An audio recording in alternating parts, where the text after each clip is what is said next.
नमस्कार. एका छानशा रेसिपीसह मी मृदुला तुम्हा सर्व खवयांचं स्वागत करते.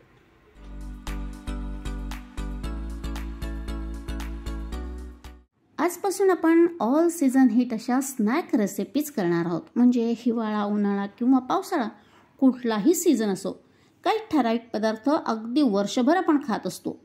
अगदी पोटभर जेवलेलो असलो तरी असे पदार्थ पाहताच तोंडाला पाणी सुटल्याशिवाय राहत नाही आणि एखाद दुसरा घास खाल्लाच जातो. जिभेचे चोचले पुरवण्यासाठीच हे पदार्थ जन्मास आले असावे असं मला वाटतं. तर चला या चटकदार पदार्थांच्या सिरीजमध्ये आज आपण करूयात मसाला आलू समोसा व तोही हलवाई स्टाईल. चला रेसिपीला सुरुवात करूयात.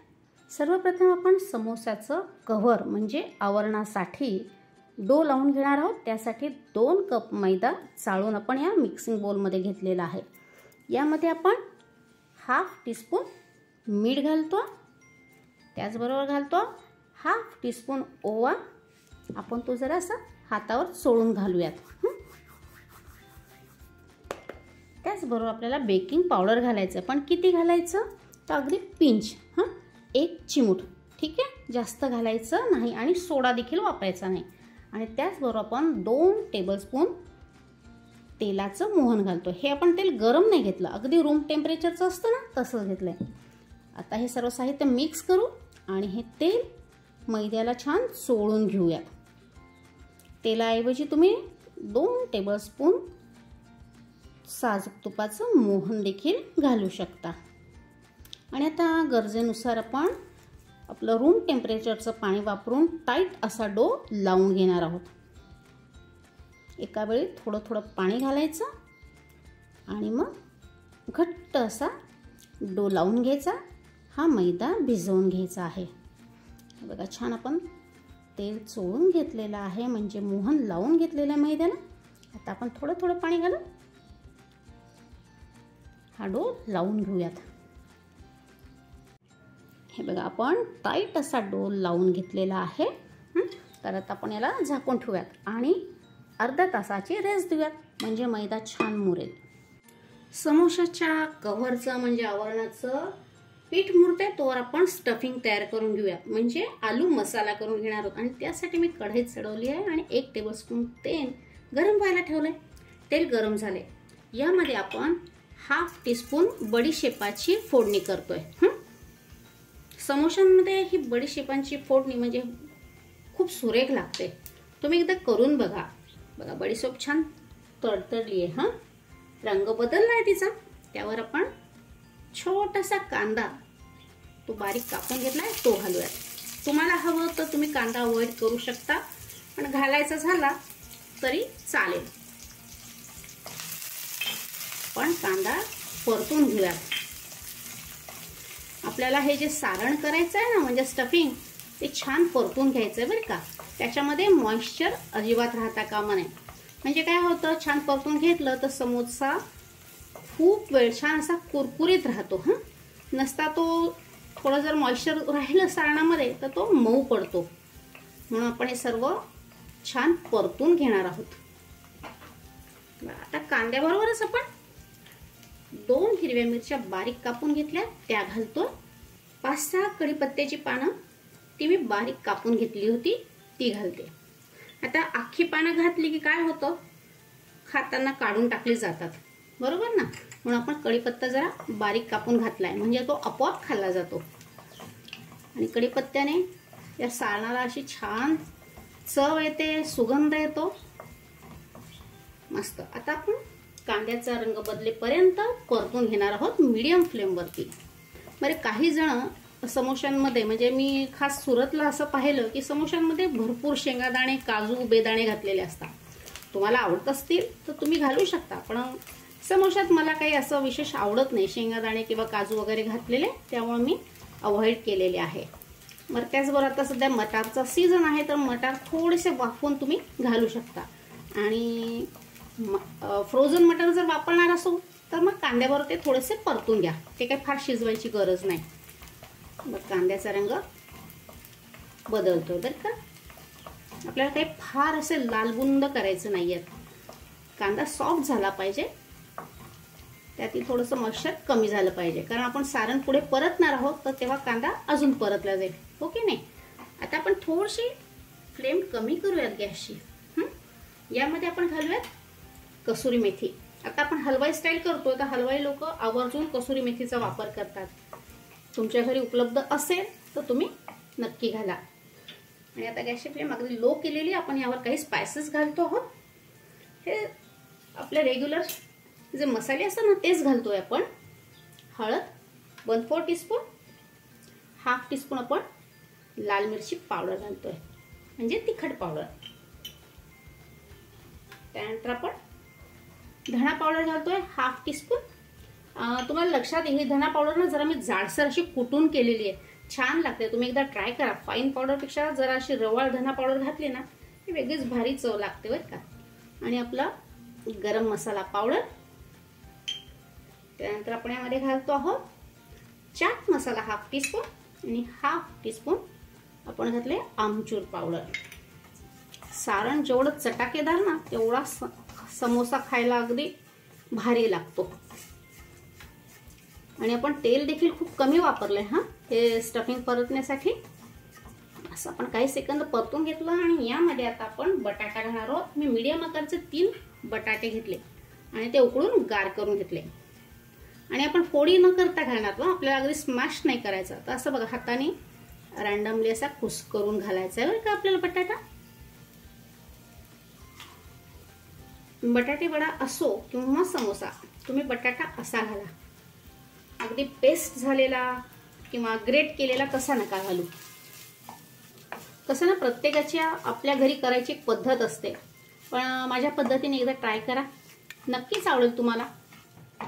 आणि कालथ्याने परतताना जर मोठे मोठे असे चंक्स राहिले तर आपण असं कालथ्याने दाबून घेऊ शकतो. आता आपल्याला यामध्ये घालायचं आहे चवीनुसार मीठ. मीठ जरा बेताने घाला कारण चाट मसाल्यामध्ये बऱ्यापैकी मीठ असतं की नाही. आणि 2-3 मिनिटं आपण हे छान परतून घेणार आहोत. ते सारण मस्त असं कोरडं झालं पाहिजे बरं का, म्हणजे खूप वेळ आपला समोसा छान असा खुटखुटी राहील, मऊ पडणार नाही. बाबा मोठे मोठे चंक्स होते तर आपण कसं थोडेसे कालथ्याने का फोडून घेतलेले दिसत आहे, हो की नाही. मस्त. आपण एकदा सारणाची टेस्ट पाहूयात. काही कमी वगैरे तर नाही ना. नाही, अगदी परफेक्ट झालेलं आहे सारण.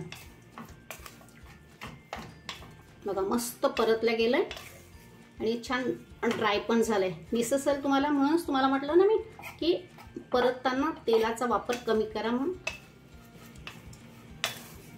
सारण असं तेलकट नको व्हायला नसता मग समोसा फुटू शकतो. चला आपलं सारण ऑलमोस्ट रेडी आहे. आपण गॅस बंद करूया आणि शेवटी घालूया हिरवीगार कोथिंबीर. आता हे तयार सारण आपण एका ताटात काढून छान गार करायला ठेवूयात आणि त्यानंतर समोसे करायला घेऊयात. अर्ध्या तासामध्ये समोशांच्या पारीचा डो मुरला. त्यानंतर मी परत एकदा त्याला मळून घेतला आणि त्याचे असे लाट्या काढून घेतलेले, आपण पेढे काढून घेतलेले. तर मी 6 त्याचे पेढे करून घेतले. आपल्या पोळीला लागतो ना तितक्या आकाराचा मी हा पेढा केला. आता आपल्याला याची मीडियम थिक अशी पोळी लाटायची आहे, ती देखील लांबट. त्याला आता फार काही आपल्याला लावायला लागणार नाही, पीठ किंवा तेल असं काही लागणार नाही आहे, कारण आपण मोहन घातलं आहे आणि टाईट भिजवलेलं आहे.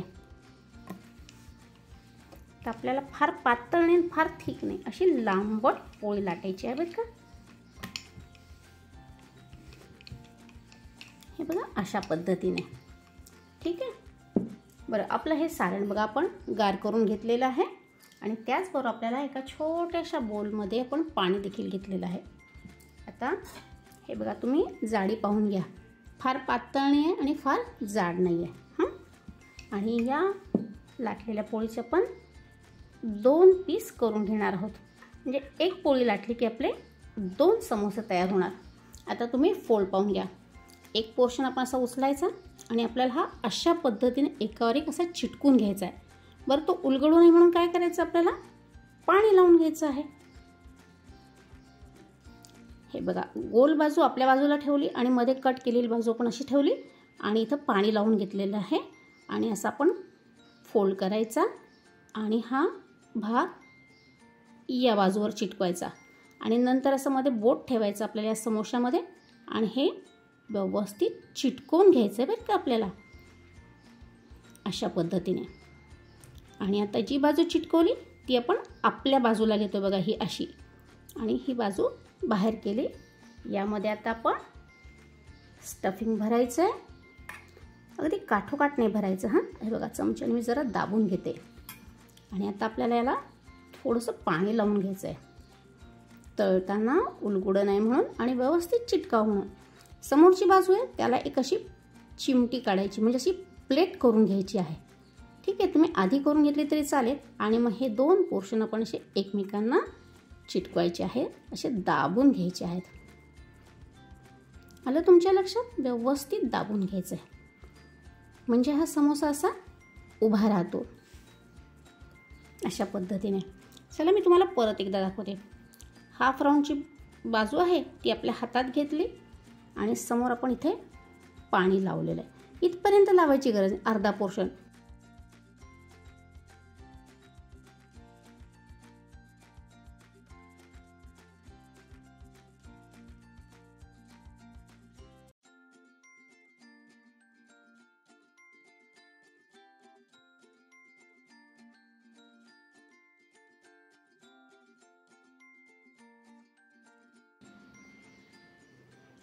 अशा पद्धतीने आपण हा समोसा करून घेतलेला आहे. हे बघ असा तो उभा ठेवायचा. हलवाई असंच ताटात करून ठेवतात की नाही, बस आपण तर सर्व समोसे अशाच पद्धतीने करून घ्यात. लांबट पोळी लाटूयात, मध्ये कट करूयात आणि तुम्हाला मी दाखवलंच आहे. सर्व समोसे करून घेऊयात. आपण सर्व समोसे तयार करून घेतलेले आहे. आता आपल्याला गरजेपुरते तळायचे आहेत आणि उरलेले समोसे आपण एका एअरटाईट डब्यामध्ये घालून फ्रीजमध्ये 5-6 दिवस ठेवून मग वापरू शकतो. तर चला आपण आता तळून घेऊयात. हे बघा समोसे तळण्यासाठी आपण तेल गरम करत ठेवलेलं आहे. आपल्याला मीडियम हॉट हवं आहे, म्हणजे फार गरम नाही आणि अगदी गार नाही. आपण चेक करूयात म्हणजे कसं बघा तुम्ही. हे बघा आपण पिठाचा गोळा टाकला आहे आणि तो हळूहळू त्याचे बुडबुडे वर येत आहे आणि पीठ देखील बघा सावकाश वर येत आहे. आपल्याला इतपतच गरम हवं आहे. आले की नाही सावकाश वरती, बस इतपतच हवं आहे. इतकं तेल गरम झालं की आपण गॅसची फ्लेम अगदी लो टू मीडियमच्या मध्ये ठेवायची आहे. ठीक आहे, आणि अशा तेलामध्ये आपल्याला हे समोसे तळून घ्यायचे आहेत. हां, अजिबात हाय फ्लेमवरती तळायचे नाही, असे मस्त मीडियम हॉट तेलावरती तळायचे. थोडासा वेळ लागतो पण छान कुरकुरीत होतात आणि एका वेळ मावतील एवढे आपण यात समोसे घालतोय. बघा बुडबुडे अगदी सावकाश येत आहेत की नाही. सावकाश तळल्यामुळेच असे छान खसतात आणि बराच काळ कुरकुरीत राहतात. आपण अजिबात थोड्या वेळ त्याला हात लावायचा नाही, जरा त्याला तेलामध्ये सेटल होऊ द्यात आणि त्यानंतरच साऱ्याने आपण असं फिरून फिरून सर्व बाजूने छान गोल्डन कलरवरती तळून घेऊयात. बघा 1-1.5 मिनिट झालेलं आहे, ते सेटल झाले. आपण हलक्या हाताने असे हलवूयात.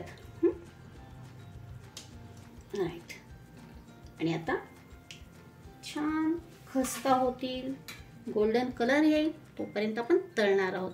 गॅसची फ्लेम लो टू मीडियमच्या मध्ये ठेवलेली आहे. एक बाजू तळल्या गेली की आपण मग उलटवून घालूयात. हे बघा आपण तळायला घातलेले समोसे आता बघा तेलावरती फ्लोट होत आहे, म्हणजे तरंगत आहेत की नाही, म्हणजे याचा अर्थ की खालून ते तळल्या गेले. तर आता आपण याला सावकाश उलटवून घेऊयात. बघा सुरेख रंग आलाय की हलका गुलाबी. हां, तुम्हाला जर थोडा डार्क कलरवर काढायचा असेल तरीही चालेल. आपण उलटवून घेऊ आणि दुसऱ्या बाजूने देखील असेच लो टू मीडियम पण फ्लेमवरती तळून घेऊयात. सावकाश उलटवायचे बघा, सुरेख. चला होऊ द्यात तळणं. हे बघा 8-9 मिनिटं झालेत. आपले समोसे छान लो टू मीडियम फ्लेमवरती तळले जात आहे. बघा सर्व बाजूने त्यांना छान असा गोल्डन कलर आलेला आहे. दिसतंय तुम्हाला? मस्त छान तळून झालेले आहे. तर आता आपण हे काढून घेणार आहोत.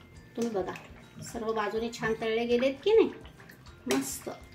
आता आपण हे झाऱ्यावर काढून घेऊयात एका. व्यवस्थित त्याचं तेल निथळून घेणं गरजेचं असतं बरं का. तर आपण एका हे अशा झाऱ्यावर काढून घेऊयात, म्हणजे त्याचं सर्व तेल निघून जाईल.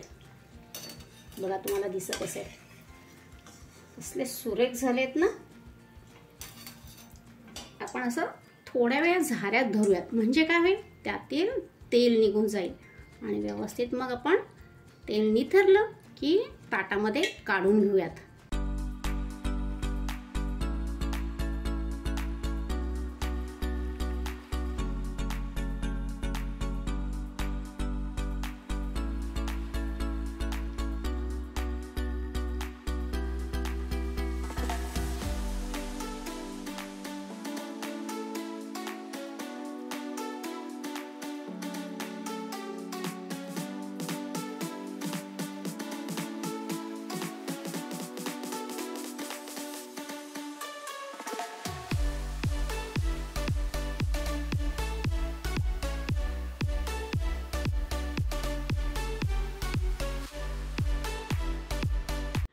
पाहता क्षणी तोंडाला पाणी सुटेल असा गरमागरम चटाकेदार मसाला आलू समोसा रेडी आहे, तोही हलवाई स्टाईल. सोबत आपण कोथिंबीर पुदिन्याची हिरवी चटणी आणि चिंच खजुराची गोड चटणी देखील सर्व केली आहे. असे टेम्पटिंग पदार्थ लहान मुलांनाच काय तर मोठ्यांना देखील भुरळ घालतात. त्यामुळं नेहमी नाही परंतु अधूनमधून असे पदार्थ घरीच करावे, म्हणजे बाहेरच्या पदार्थांची ओढ कमी होईल व घरी स्वच्छ पद्धतीने चांगल्या तेलात तळलेल्या पदार्थांनी आरोग्य देखील जपले जाईल. रेसिपी सोपी आहे तेव्हा खवय्यांनो आजच ट्राय करा. आणि हो, डिस्क्रिप्शन बॉक्स देखील चेक करायला विसरू नका. चला परत भेटूत अशीच चटाकेदार रेसिपी घेऊन. तोपर्यंत खूप खूप धन्यवाद.